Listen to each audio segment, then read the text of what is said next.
Bonjour.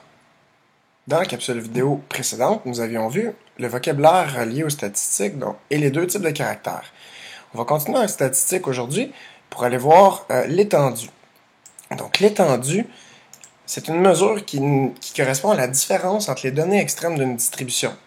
Donc si j'ai par exemple, je fais une étude statistique, je veux savoir combien de télévisions qu'on comporte à la maison et qu'il y a des gens qui en ont 2, 3, 4, 5, 6, etc.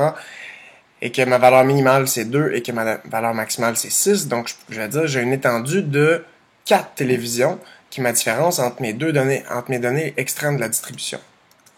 Donc l'étendue, c'est la donnée la plus grande, le maximum, moins la donnée la plus petite, le minimum.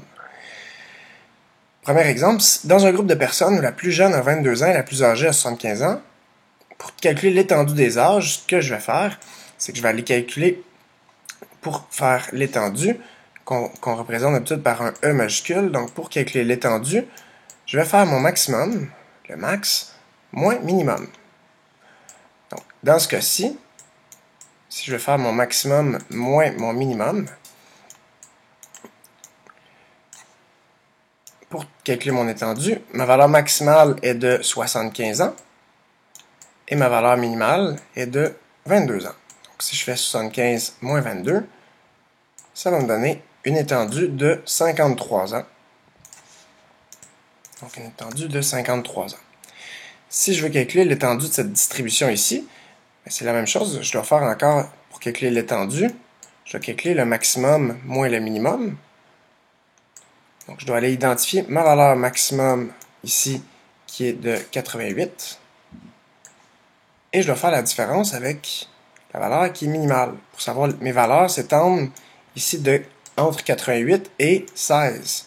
Donc, à ce moment-là, s'ils s'étendent de 88 à 16, ou de 16 à 88 plutôt, pour calculer mon étendue, je vais faire 88 moins 16, ce qui va me donner une étendue de 72.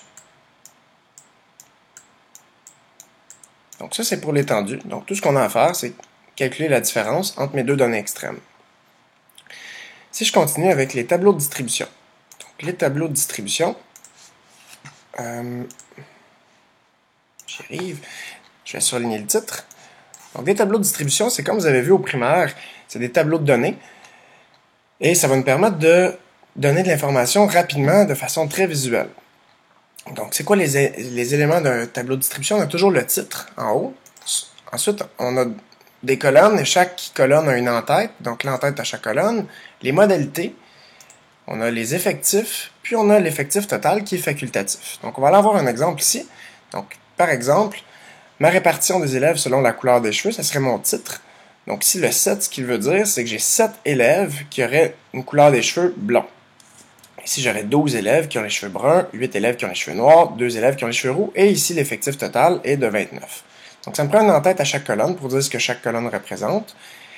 Et s'il y avait des unités, si c'était des centimètres ou des degrés Celsius, je pourrais les inscrire ici. Et mes modalités, ce sont mes couleurs de cheveux ici, et l'effectif, ou qu'on peut appeler aussi la fréquence, le nombre de fois qu'une catégorie apparaît. Donc voilà pour les tableaux de distribution. Ce que nous verrons à la prochaine capsule vidéo, c'est les diagrammes à bandes. Merci.